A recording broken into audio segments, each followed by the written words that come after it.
po, pwede po tayo magsitayo as we start our praise and worship for today. But before that, batiin po muna natin ang ating mga katabi sa harap at likod. At we are blessed that we are here for this afternoon. And tunay nga na masaya tayo na tayo nagkatipon-tipon at fellowship para magpuri sa Kanya at magsamba.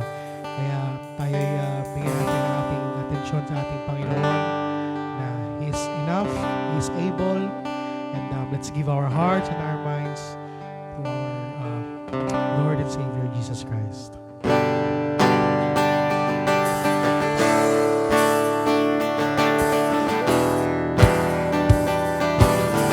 Let's use our hands and our voices.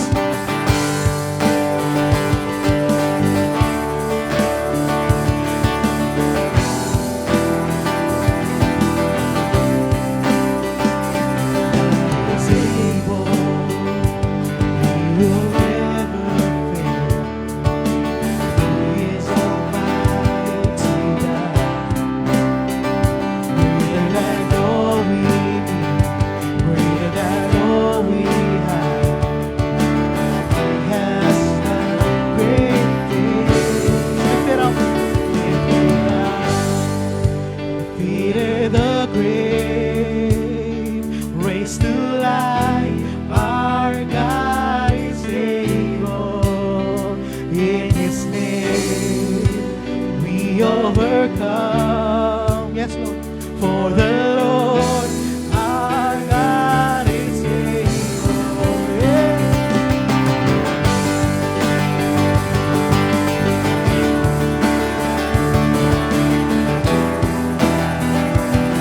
God is with us. God is with us. God is on our side.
To worship.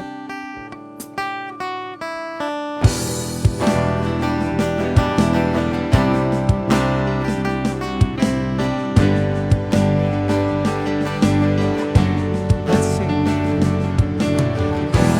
This is my reward, and all of my devotion.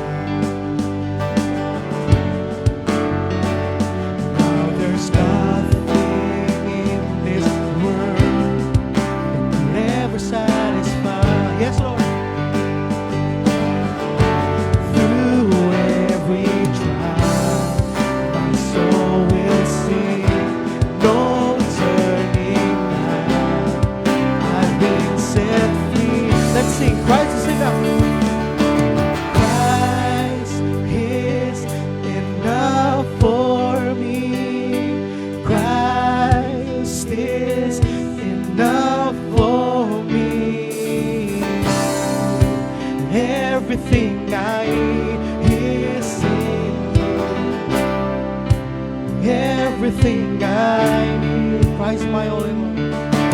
Christ my all in all.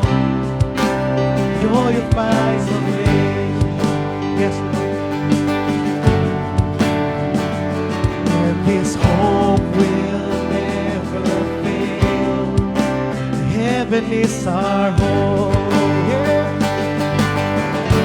Through every storm, my soul will sing. Jesus is here. Jesus is here. To God be the glory. Christ is enough for me. Christ is enough for me. Everything I need is in you.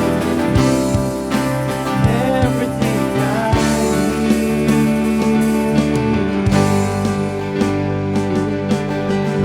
Yes, Lord. Let's sing. I have decided. I have decided to follow Jesus. No turning back. Yes. You're turning back. I have decided to follow Jesus. No turning back. No turning. The cross before me. The cross before me. The world behind me. No turning back. No turning. The cross before me. The cross before me. The world behind me. No turning back. No turning back. Yeah. Christ enough. Christ is enough for me. Christ is enough for me. Everything I need is in you. Everything I have decided. I have decided to follow Jesus. No turning back. No turning. For the last time, I have decided. I have decided to follow Jesus. No turning back. No turning. No turning back. No turning back. No turning back. No turning back. No turning back. Pwede po ba natin palakpakan, Panginoon? Yes, Lord, we are decided. You are enough for us, more than enough, Lord, for what you've done on the cross and for your faithfulness to our lives, Father, to this church. And yes, Lord, we give our hearts to you, Lord, and as we continue to worship, Father.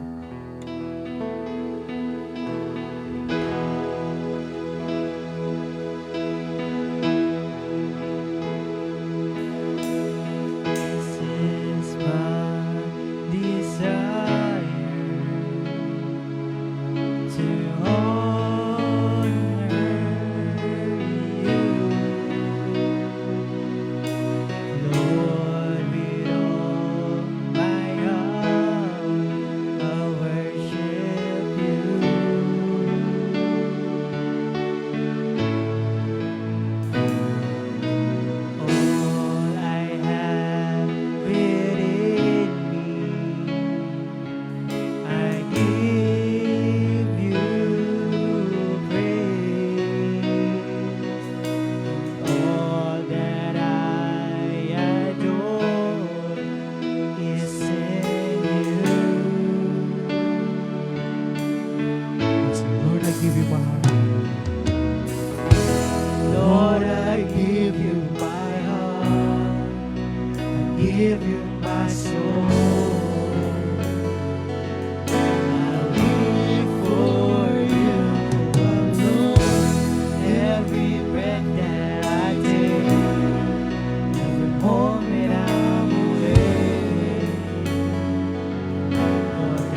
Lord, I give you my heart.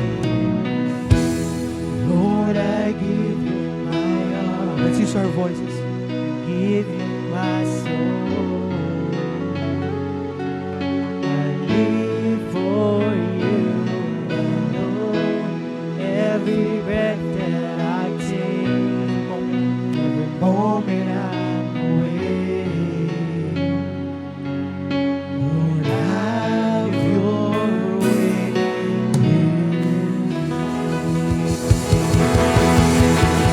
Lord, we bring back all the praises and glory to you, Lord.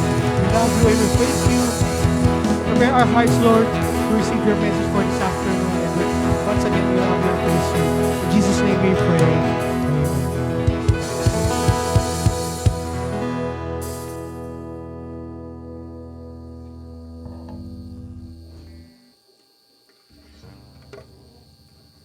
Amen.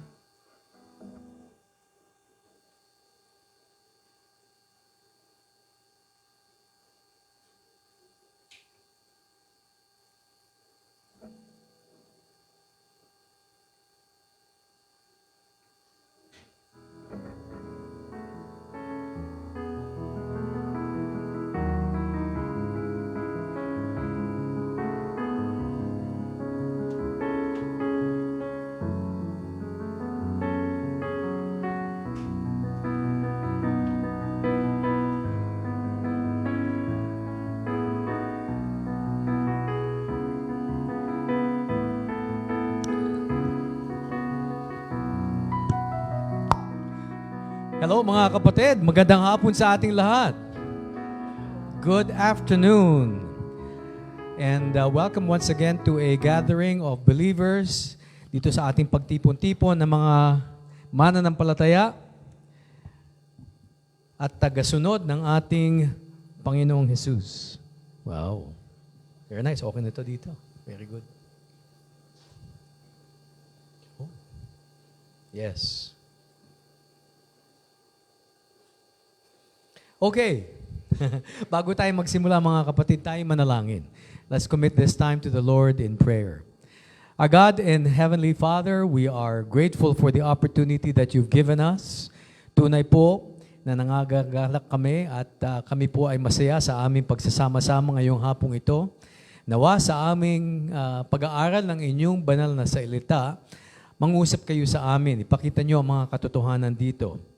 Lalong-lalo na ang katotohanan na kayo ay ilaw at ang katotohanan at ang aming buhay ay dapat naaayon sa ilaw ninyo. Kayo po ang magbigay liwanag sa amin, hindi lamang sa hapong ito, kundi sa aming pang-araw-araw na buhay. Itong aming dinadalangin sa matamis sa pangalan ng aming Panginoong Hesus. Amen. Okay. Once again, good afternoon sa ating lahat. Ang pamagat po, o title ng ating pag-aaral ngayong hapong ito is Fellowship Built on Apostolic Truth, Not on Spiritual Pretending. In other words, yung ating pagsasama ay ayon po o nakatayo, nakatatag doon sa katotohanan na ibinunyag ng mga apostoles. Yung revealed truth nila, yung testimonya ng mga apostoles. Hindi ho sa tinatawag natin spiritual pretending, yung spiritual na pagkukunwari. Okay? In other words, yung ating pananampalataya po ay makatotohanan dahil ito po ay nakabase sa tunay na pangyayari sa kasaysayan. Okay? Hindi haka-haka lamang. Kasi marami po nagbabasa dito sa ating John 1:1, no? 1 John. Nagkamali po ako diyan. 1 John chapter 1. Okay? At yung buong chapter po yan. I'm sorry, I made a mistake writing that. So, it's actually 1 John chapter 1. Yan po ang ating pag-aaralan ngayong hapong ito. Usually, dun sa 1 John chapter 1, merong merong talata doon na nagbibigay pagbabahala kung minsan sa mga mananampalataya. Ako ba ay in constant fellowship with God? Ako ba ay nabubuhay ng makasalanan? Ako ba ay pinatawad sa lahat ng aking mga kasalanan? meron ba akong mga kasalanan na hindi pa nako-confess? Yan, yung mga katanungan na yun. Ano? At hopefully, dito sa ating pag-aaral of 1 John chapter 1, makikita natin kung ano talaga yung nais ipahiwatig nung manunulat na ito. Ang manunulat dito ay ang ating apostol na si Juan, John the Beloved. Hindi ho John the Baptist. Wala hong sinulat si John the Baptist na nakasulatan. So this is John the Beloved, ang sinasabi ng mga scholar na ito daw pinakamalapit sa puso daw ng ating Panginoong Jesus. So, dito po makikita natin that real fellowship with God is built on o nakatatag sa ating pananampalataya sa tunay na mensahe ukol sa Panginoong Jesus. Okay? Tunay na mensahe. Okay, na itinuro, ipinangaral ng mga unang apostol at sa ating pamumuhay. Living honestly, ang ibig sabihin po niyan, yung pamumuhay na may integridad. Okay? Hindi ho pagkukunwari na wala ba tayong, na parang wala tayong kasalanan, or we're trying to look spiritually perfect. Oh? Nagpapakita tayo na parang spiritually perfect na ako o tayo, spiritually perfect. Marami kasi pong mga nagtuturo, ilan dyan, na sinasabi, mga pastor dan sila, hindi na daw sila nagkakasala. Okay? May mga nagsasabi po niya, kagulat-gulat, ano? Ako, hindi na ako nagkakasala kasi malapit na ako sa Panginoon. Hindi na ako nagkakasala. Makikita natin na hindi po totoo yan. Dito po sa ating pag-aaral ng 1 John chapter 1.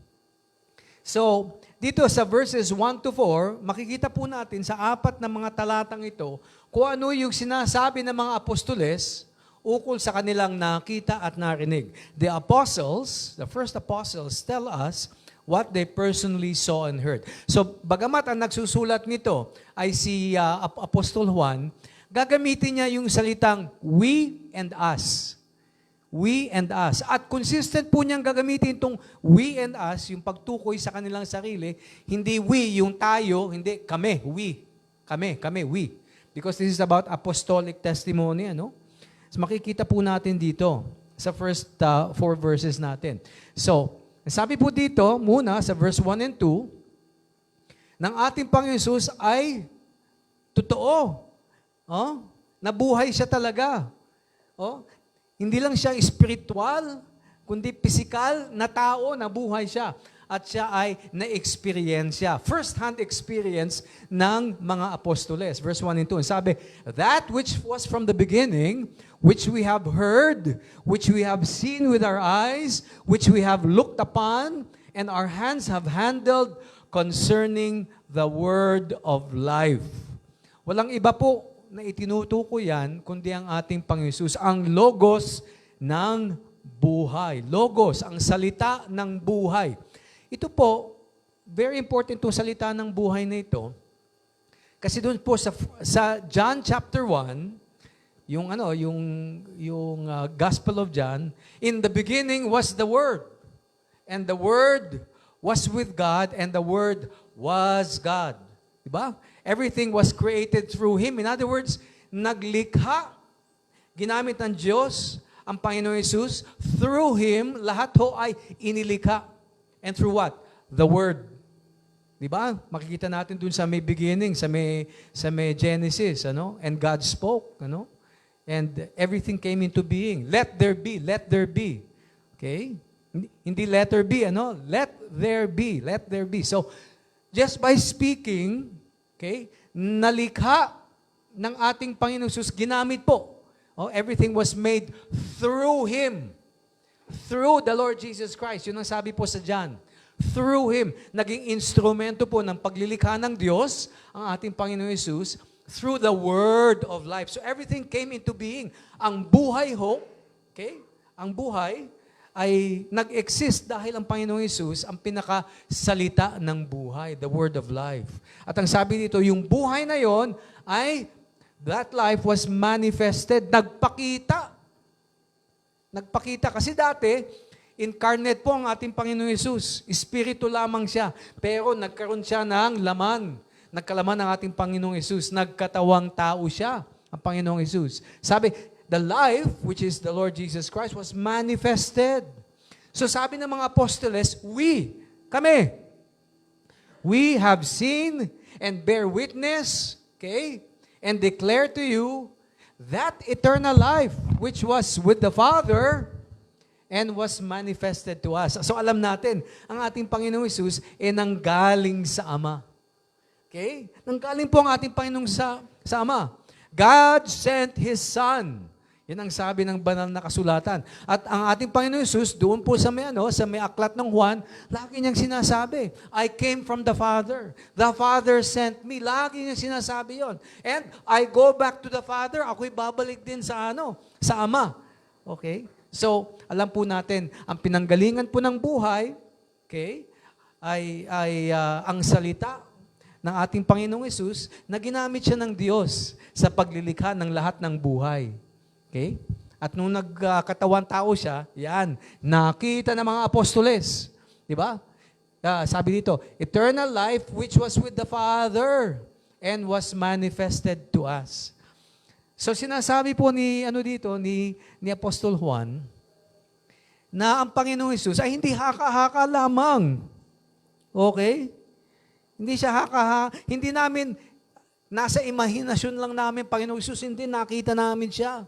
Andun kami. Narinig namin siya, nakita, nahawakan pa namin. So, very important to na yung ating pananampalataya base sa patotoo ng mga apostoles ay historical fact. Okay? Nangyari po sa historia, hindi haka-haka ang ating pananampalataya sa ating Panginoong Hesus. Ang sabi dito, Jesus is the source of real life. Yan po. Kaya ang ating Panginoong Hesus nagbibigay po ng eternal na buhay. For God so loved the world that He gave His only begotten Son. Diyan na naman ito, Okay? That whosoever believes in Him shall not perish but have everlasting, or sa mga ibang salin, eternal life. Eternal life. Very important po ito. So, ang ating Panginoon Hesus ay totoo. He was real. A real person. Kasi po, may mga tao ngayon, mababasa nyo sa internet, pati sa YouTube, makikita nyo, talagang sinasabi lang, paano nyo alam na buhay nga ang Panginoong Hesus? Baka naman gawa-gawa lang ng kathang isip nyo yung Jesus na yan. Alright? In other words, kine-question nila yung historicity o yung talagang kapanganakan o pagiging tao ng ating Panginoong Hesus. O historical figure, baka naman ano lang yan, imahinasyon lamang. Hindi, mga kapatid. Our faith is based on a historical Jesus. Kaya very important ang sinasabi ng mga apostoles, ito sinusulat namin kasi talagang nakita namin siya. Nakausap, nakasalamuha. Kumakain kami, kasama niya, sinusundan namin siya.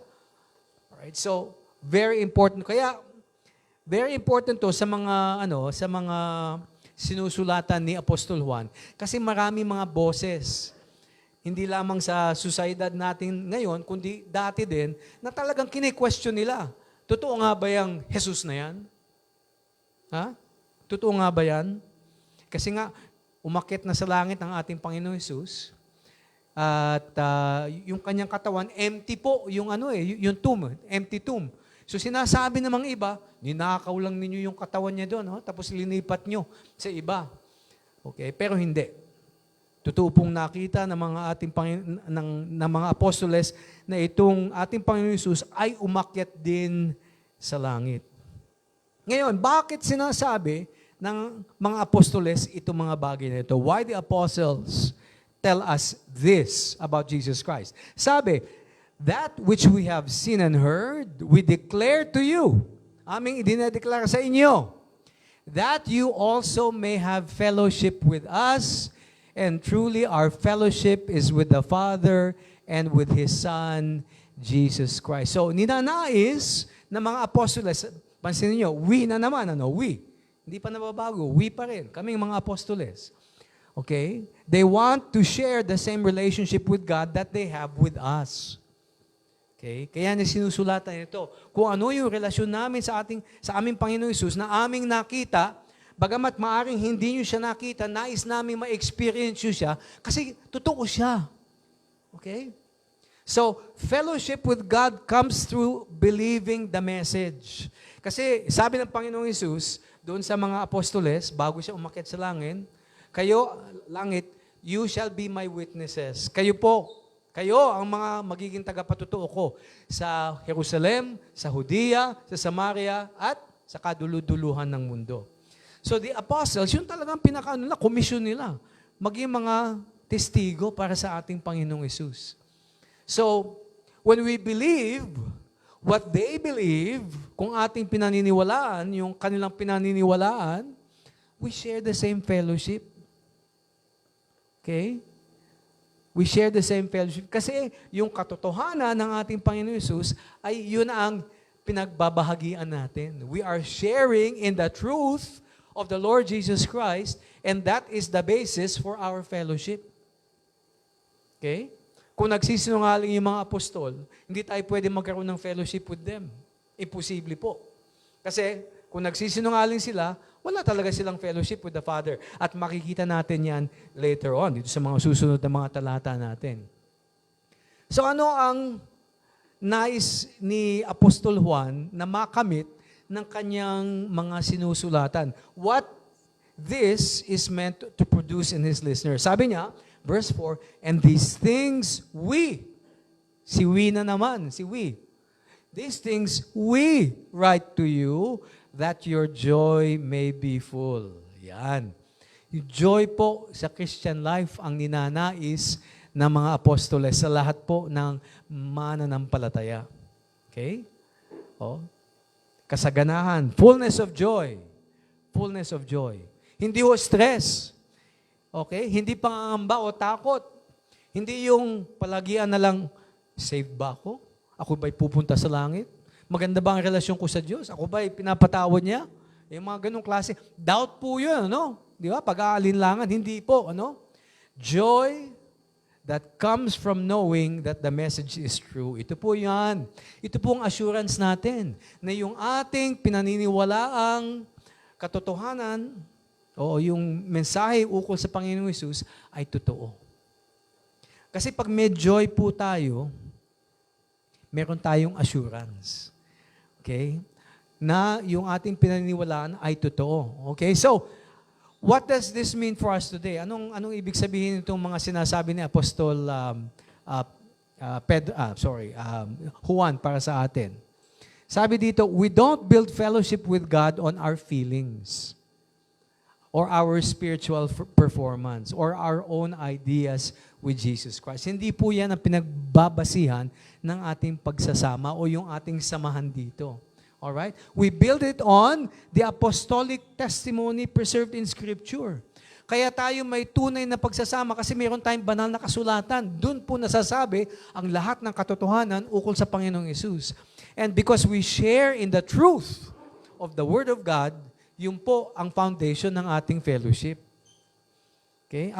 Hindi po pundasyon ng ating fellowship haka-haka lamang o kasinungalingan. No, the foundation of our fellowship is the apostolic truth regarding Jesus Christ. Na kanilang nakita, okay? Nahawakan, napakinggan, nakasalamuha. Okay? So when we believe what John and the apostles tell us about Jesus Christ, we share the same fellowship that they had. Yun po. So fellowship is built on truth. Fellowship is built on truth. The revealed truth of Jesus Christ. Kasi naibunyag ang ating Panginoon Hesus. He is the very revelation of God. Okay? Sabi nga sa Hebrews, nung unang tipan, nung lumang tipan, ang Diyos daw nakikipag-usap, ginagamit daw yung mga propeta. Pero sa mga huling araw na ito, in these last days, He has spoken to us through His Son. Nakipag-usap ang Diyos sa sanlibutan, sa sangnilikha, na ang kanyang gamit ay ang kanyang bugtong na anak. Very important po yan para sa atin na ating mapaniwalaan. Ngayon, ano yung mensahe na, kumbaga, at the center of everything? Ay, ito po yung mensahe. God tells the truth. Kung ang Diyos po natin ay nagsasabi ng totoo, matibay po ang kinalalagyan ng ating pananampalataya. Kasi ang Diyos po natin hindi nagsisinungaling. When God reveals something, He can only reveal the truth. Kaya nga sabi ng Panginoon Hesus, revelation ng ating Panginoong Hesus. Sabi niya, I am the way, the truth, and the life. Yung po. Kasi ang ating Panginoong Hesus ang pagbubunyag ng katotohanan ng Diyos. Kaya pag nakita ng mga ng apostoles ang ating Panginoong Hesus, siya ang katotohanan. Kasi alam nila ang katotohanan ay galing lamang sa Diyos. True, parang redundant. True truth, ang tunay na katotohanan. Di ba? Ang tunay na katotohanan. Parang ba may peking katotohanan? May peking katotohanan ba? May half truth. Ang kalahating katotohanan, hindi. Yung kabuuan ng katotohanan, probably pwedeng sabihin na, yung pinakakabuuan ng katotohanan ay nasa pangangatawan ng ating Panginoong Hesus. Probably that's the best way of saying it. Okay? The whole truth is in the embodiment o sa pagkakatawang tao ng ating Panginoong Hesus. Okay? Kaya pinadala ng Diyos ang kanyang bugtong na anak upang malaman ng sanlibutan, makilala ng sanlibutan ang katotohanan ng Diyos. Paano natin makikilala ang Diyos, mga kapatid? Kasi sa lumang tipan ang sinasabi, ang Diyos daw unknowable, hindi maabot ng tao. At upang makilala ng tao ang Diyos, kailangan ang Diyos ang magbunyag ng kanyang sarili. Pero sabi niya, walang pwedeng makakita sa akin at mabuhay. No? Pag nagpakita sa atin ng Diyos na walang mamamatay ho tayo lahat, matutunaw ho tayo. Okay? O sasabog tayo kasi ang Diyos po hindi kayang makita ng mata natin, Para bang ganito. Sino sa inyo ang tumitingin sa araw ng diretsyo? Ha? Meron ba? Kaya nyo tignan yung araw ng diretsyo? Ha? Hindi, no? Ano pong mangyayari sa mata ninyo? Mabubulag po tayo. Kaya po yung ganun ginagawa nila sa yung dating mga punishment sa mga tumatakas na mga alipin, tatali silang gano'n, tapos mumulat yung kanilang matang ganyan, tapos ihaharap sila sa araw. Gano'n, tapos pag nakatirik na alaw, wala na, bulag na sila. Ganun po, nakakasira po. Ito po ang katotohanan. Ayaw ng Diyos na masira ang kanyang sangnilikha. Iniibig niya ang kanyang sangnilikha, kaya hindi niya pwedeng ibunyag na unfiltered. Walang filter. Talagang yung liwanag niya, matutunaw ho tayo, sasabog tayo, masisira tayong lahat, mamamatay ho tayong lahat. Kaya ang Diyos, upang makita natin siya, ma-experience natin siya, gumagamit po siya ng medium. Medium. Kaya hindi ho yung size, small, medium, and large. Hindi ho ang medium ho, yung tagapamagitan. Laging may namamagitan po, nagsasalita para sa Diyos, o pag ang Diyos nagsasalita, yung boses niya naririnig lamang pero hindi siya nakikita. Okay? So yung salita ng Diyos ay din yan, medium din yan, tagapamagitan din yan. At ang pinaka-perfect po na pamamagitan ng Diyos, the perfect medium or mediator of God is who? Sino po? Ang ating Panginoong Hesus, the Lord Jesus Christ. There's only one mediator between God and man, the man Jesus Christ. Yung po pinili ng Diyos. Okay? Ngayon po, meron din po mga mediator sa lumang tipan, yung angel of Yahweh, so on and so forth. Pero ito pong napaka-importante. Kung nais ng Diyos na ipahiwatig ang kanyang katotohanan, gumagamit po siya ng medium. Pero ang pinakabasehan po dyan ay ito. Ang Diyos po natin, laging nagsasabi ng totoo. Hindi po siya nagsisinungaling. Paano natin alam yan? Okay? Saan nanggaling? Kasi alam natin, yung apostol, hindi nagkikwento-kwento lang. Kwento lang yan eh. Hindi. Yung mga sinasabi nila ay galing mismo sa Diyos. So, ang kanilang patotoo, faithful witness lamang ang ating mga natatanggap na mensahe mula sa kanila. Itong sabi ni Apostol Juan, verse 5. This is the message. Ito ang mensahe na aming narinig mula sa Kanya at aming idinedeklara sa inyo. Ano yung mensahe na yon? God is light and in Him is no darkness at all. Ang ibig sabihin ng God is light, yung ilaw po, wala akong itinatagong ilaw. Pag nakabukas ang ilaw, kita nyo lahat. Di ba? Pero pag nasa dilim, hindi nyo nakita. Di ba? So ang Diyos po, wala pong tinatago. Okay? Wala akong tinatago. Because God is completely honest. God is completely truthful. So there is no deception. Ibig sabihin niya, no? Walang kasinungalingan, walang pagkukunwari, walang pagtatago. Okay? Na ginagawa ang Diyos.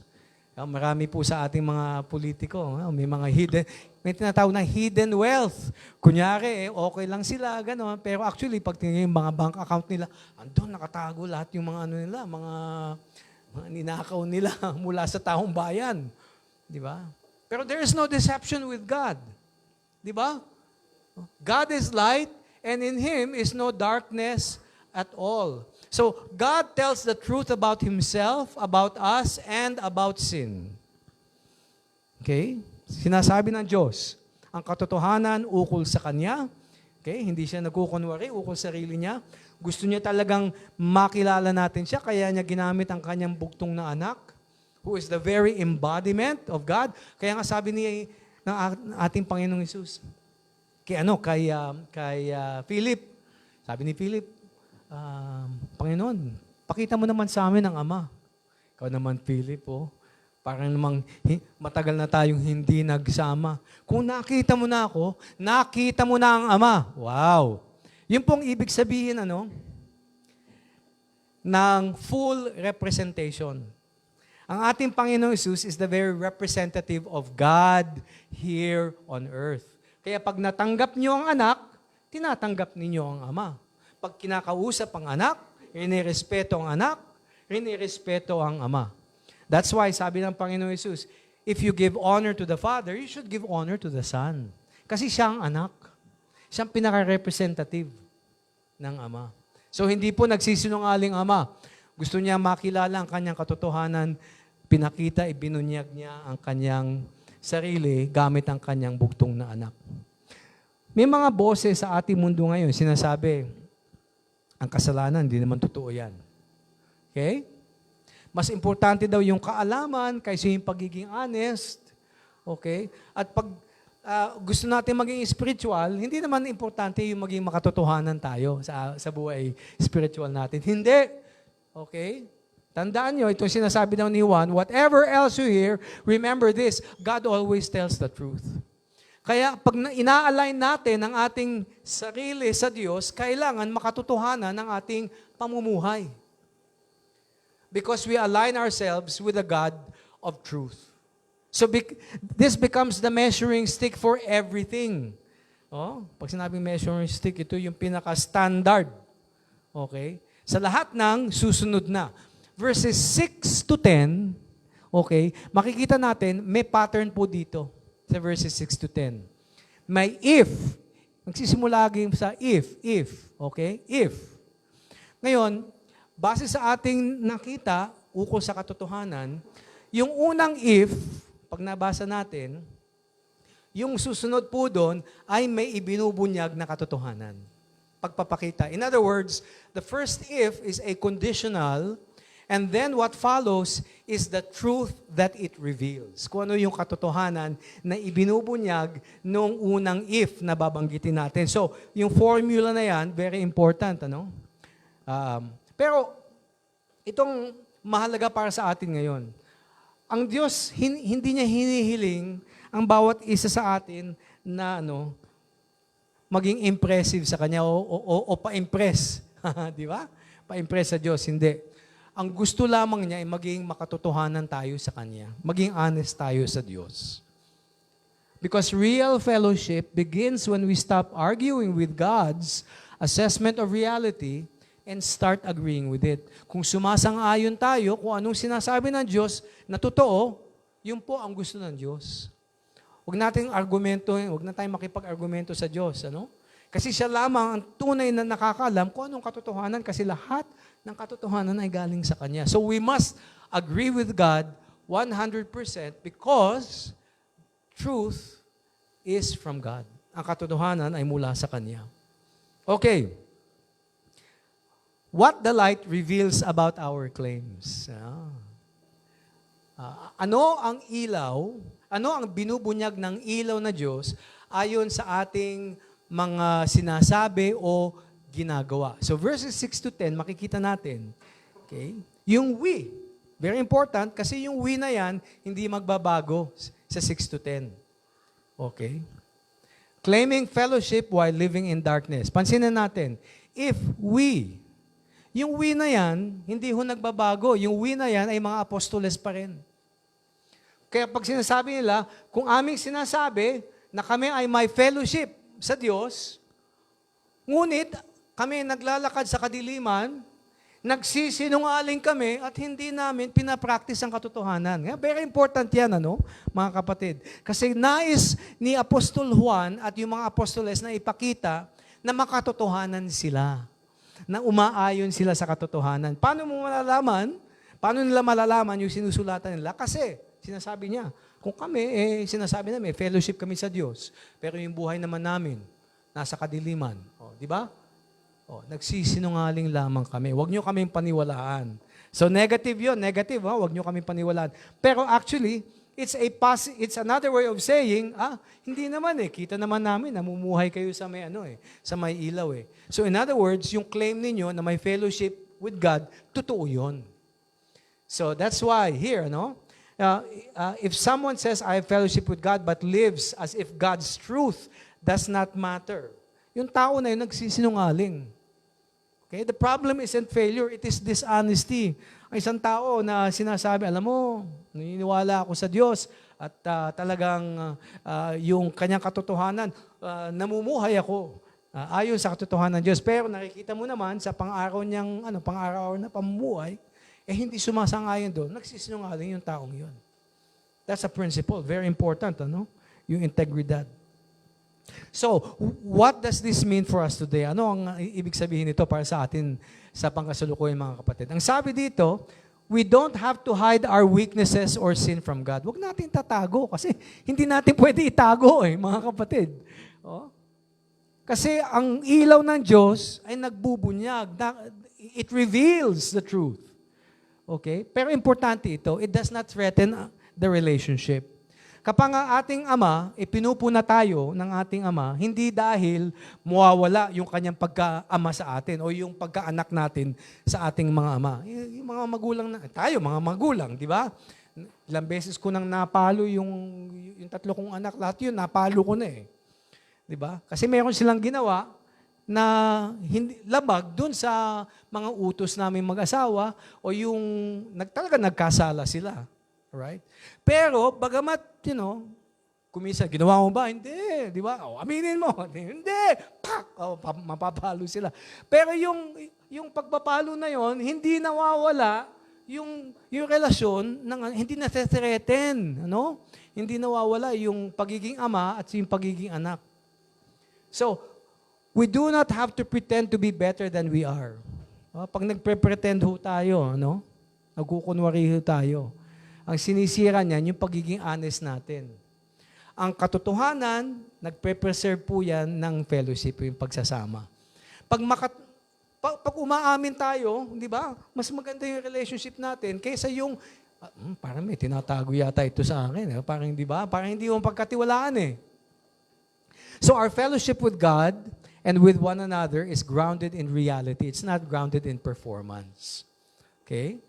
When we live truthfully, fellowship is shown to be genuine and shared. So our confidence rests in Christ's finished work, not in our daily success. The blood of Jesus, His Son, cleanses us from all sin.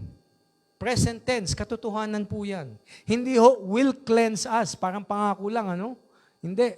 Sinasabi ang pagkasulat po, cleanses us, linilinis po tayo. It's a present reality. Linilinis po tayo ng Diyos sa lahat ng ating pagkakasala.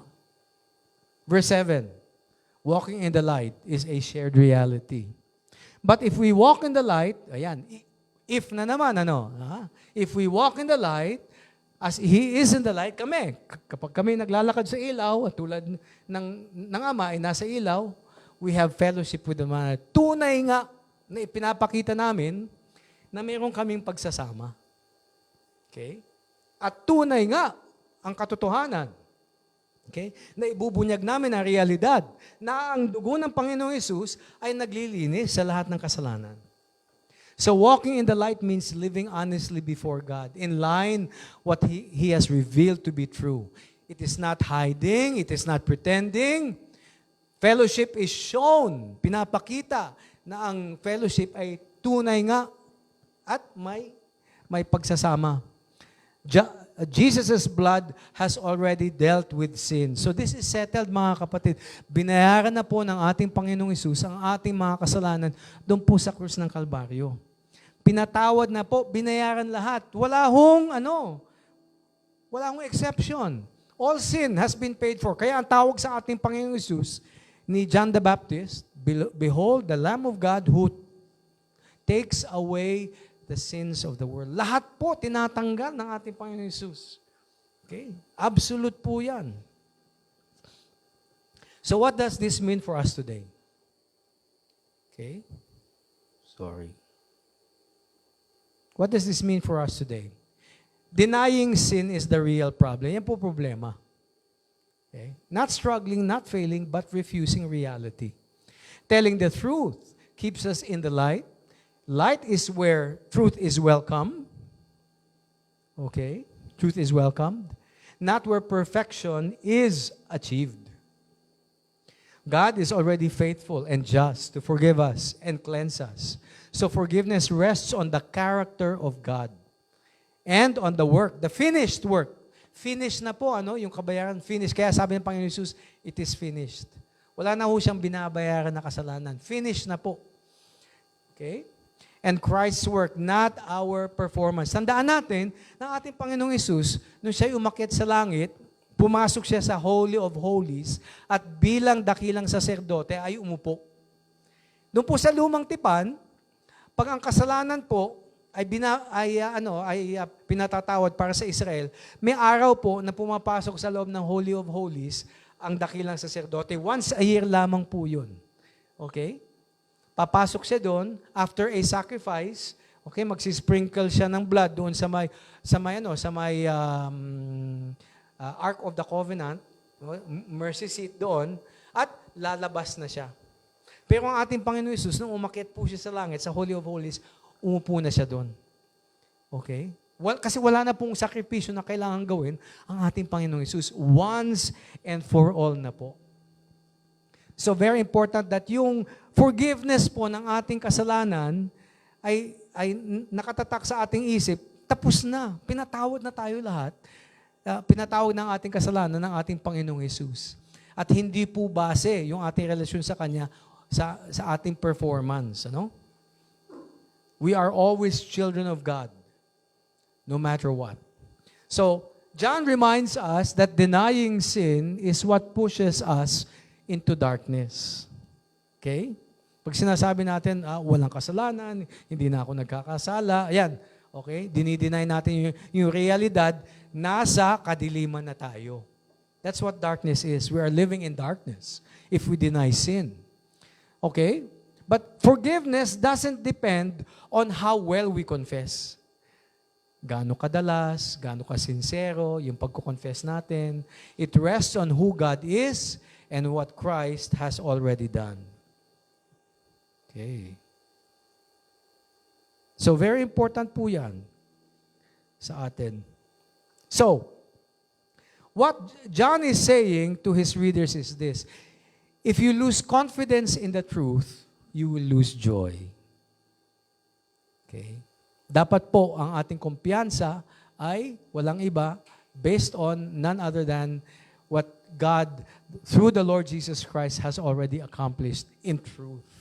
So, kung nawala po yung ating confidence in truth, mawawala po yung ating joy. So, for us today, 1 John 1, chapter 1 means, we don't build our relationship on God on how we feel. Hindi ho nakabase sa feelings natin. We don't keep fellowship by pretending to be sinless.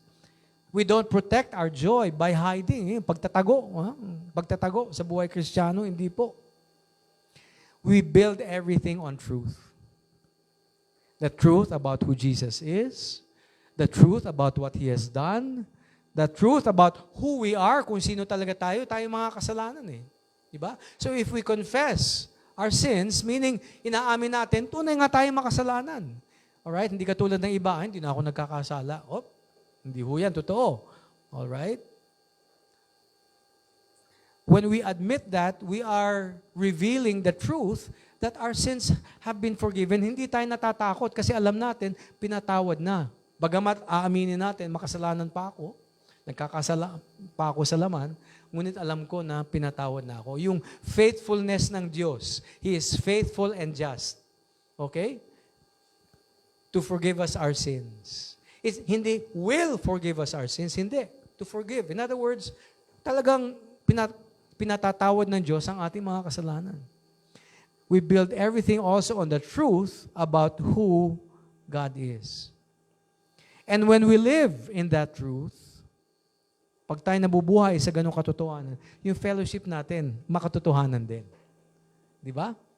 Yung kapatawaran ay secure. Hindi natin, parang nag-aalala lang, ako ba'y pinatawad ng Diyos talaga? Ba't pa ako nagkasala? Kung nagkasala ako, baka mawala yung kapatawaran ko. No?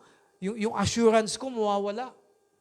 So, ang nangyari dyan, maaring hindi maging steady yung kaligayahan natin sa buhay Kristiyano. Hindi, dapat steady ang kaligayahan natin, yung ating joy. It can only be steady if it is based on truth.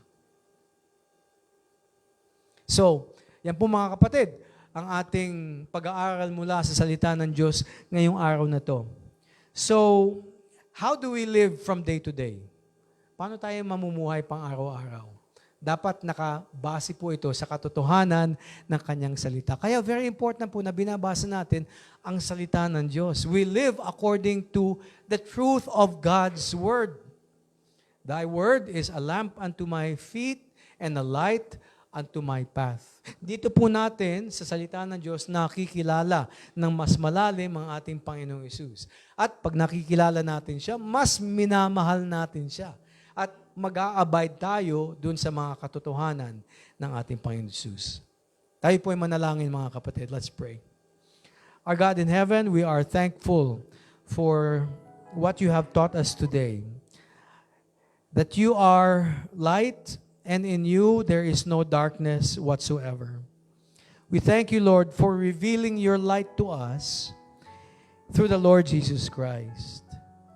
You have revealed yourself through Him, and we desire to know you more. And we can know you more only by knowing the Lord Jesus Christ more, by following Him, and also by loving Him. We know that love is what you command each and every one of us. Iniuutos niyo po na aming mahalin kayo ng aming buong puso, isip, at kalakasan. Ang aming dalangin, O Diyos, sa aming pang-araw-araw na buhay, ay aming maipamuhay itong utos ninyo sa amin. Gamitin niyo ang banal na Espiritu upang magpalakas siya sa bawat isa sa amin, at nawa sa aming pamumuhay sa mundong ito, makita ang katotohanan ng aming pagiging isa sa aming Panginoong Hesus. Itong aming dinadalangin sa Kanyang matamis at makapangyarihang pangalan. Amen. God bless us all, mga kapatid. Bigyan natin ng palakpak ang ating Diyos. Maraming salamat po, Kuya Dylan. Para sa ating tithes and offering, let me read Mark 12:42-44, the widow's offering. Jesus sat down opposite the place where the offerings were put and watched the crowd putting their money into the temple treasury. Many rich people threw in large amounts, but the poor widow came and put in 2 very small copper coins worth only a few cents. Calling his disciples to him, Jesus said, "Truly, I tell you, this poor widow has put more into the treasury than all the others. They all gave out of their wealth, but she, out of her poverty, put in everything, all she had to live on." Putting into perspective the time then compared to our present times, this is still happening. What we need to learn from the poor widow's story is we give from the heart and know our obligation to our Lord's church. Let us not be pressured by our peers and environment, but let us give out of love for Christ. Let's give 10% of our earnings. There are lean times and there are times also of bounty where we can share a lot more of what is expected of us. Let us put in ourselves the idea of giving and gifting, most especially to our church. Before Kuya Rani passes the offering bag, join me in a short prayer, please. Lord, we thank you for the bountiful blessings. Most of them we have asked, but we know you are there to provide for our needs and not our wants. Accept our gifts and offerings, for they come from our hearts. Let the church use it to further your ministries and to bring more sheep into your flock. We appreciate everything you have done for us, and we thank you every minute of our lives. In your name, Jesus, we pray. Amen.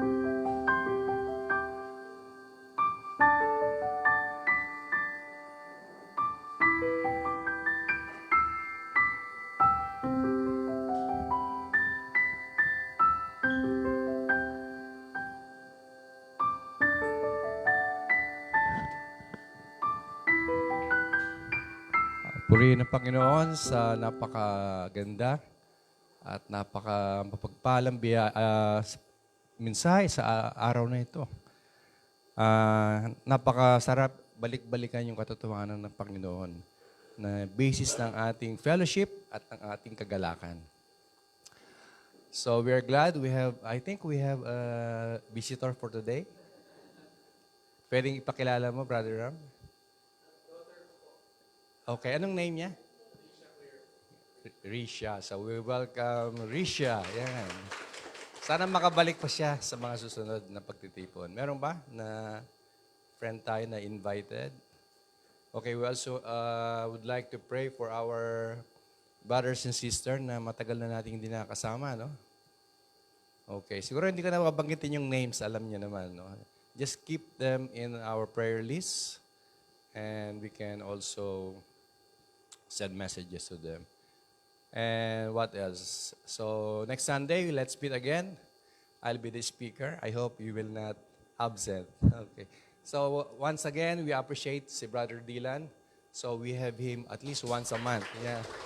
Purihin ang Panginoon. Okay, so March, we expect to hear from Brother Dylan third Sunday. Okay. Third Sunday. So let's close in a prayer. Panginoon Diyos, marami pong salamat sa inyong katotohanan na kayo mismo ang nagpatunay sa katauhan ng inyong ikay sa isang anak na si Jesus na aming Panginoon, tagapagligtas at Diyos.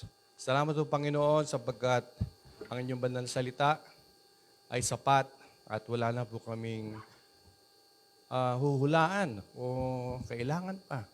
Bigyan niyo po kami, Panginoon, ng desire, guidance, at ng mayamang banal na Espiritu na siya maglilid sa amin araw-araw as we walk and revealing the truth and becoming the person you want us to be, just like the Lord Jesus Christ.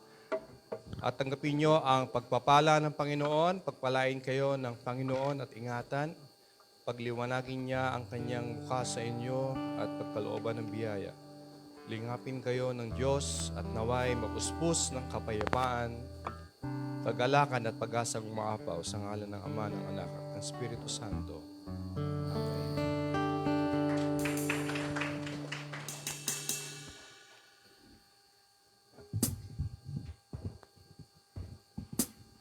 Sige po, pwede po tayo magsitayo ulit as we close and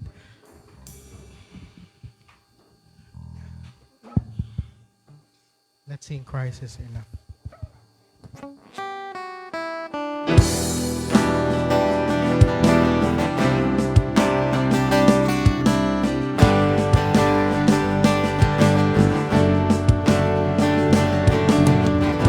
This is my reward, all of my devotion.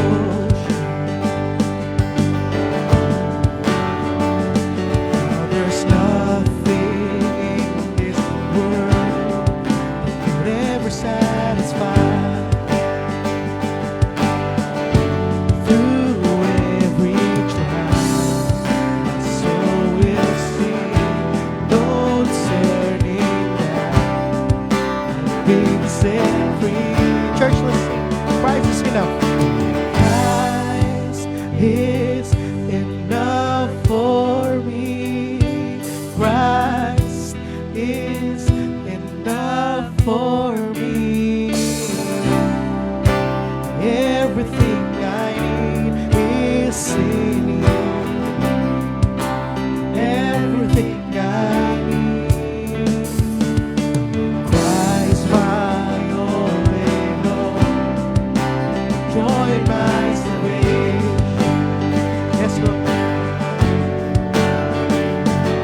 This hope will never fail. Heaven is our